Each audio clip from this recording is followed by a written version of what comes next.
morning, evening. One of those days.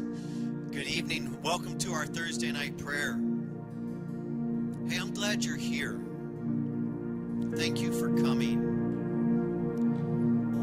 It's lighter tonight, I'm guessing because of the weather. But today is the National Prayer Day for our nation. And so I want to pray for a little bit of our nation tonight, or however the Holy Spirit leads. But we're here, I say this every week because I want this to sink into us. We're here to host the presence of God. That is what we need most, is Him. We're here to contend for revival. We launched this last February of 22 because of a prophetic word the Lord gave Pastor Lee. He was believing God for 1,000 praying churches. And I said, we're going to be one of those. And I believe what the revivals that we're seeing happening is because of the prayers of churches. And I also think the nation is on the verge of it. You can sense this. We're here to model prayer to the church.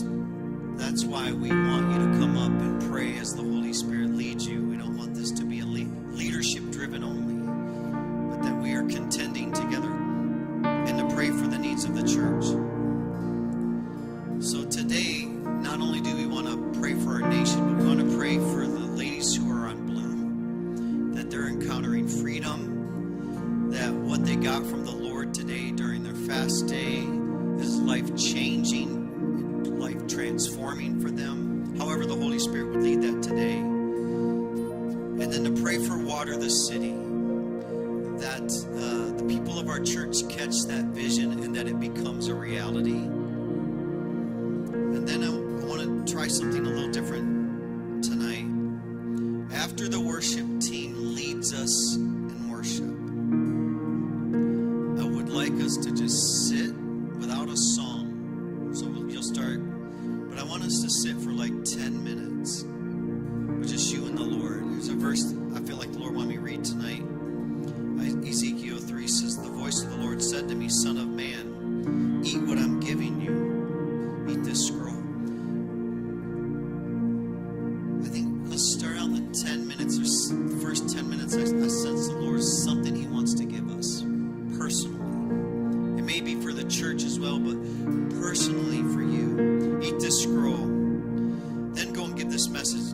Verse 10 is the key one, though. Then He added, "Son of man, let all my words sink deep into your own heart first.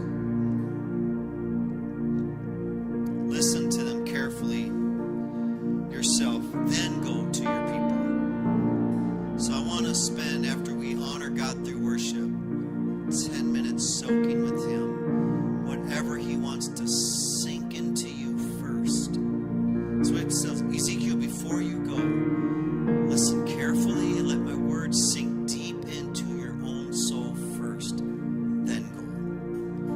The reason why is because once you go from the place of identity or the place from revelation, you're going to pray more powerful. So that's our heart for tonight. I know I said a lot, but we're going to soak for 10 minutes after worship. However the Holy Spirit leads, we want to pray for Water the City. We want to pray for Bloom and for our nation. Those three things. Let's stand up. Jesus.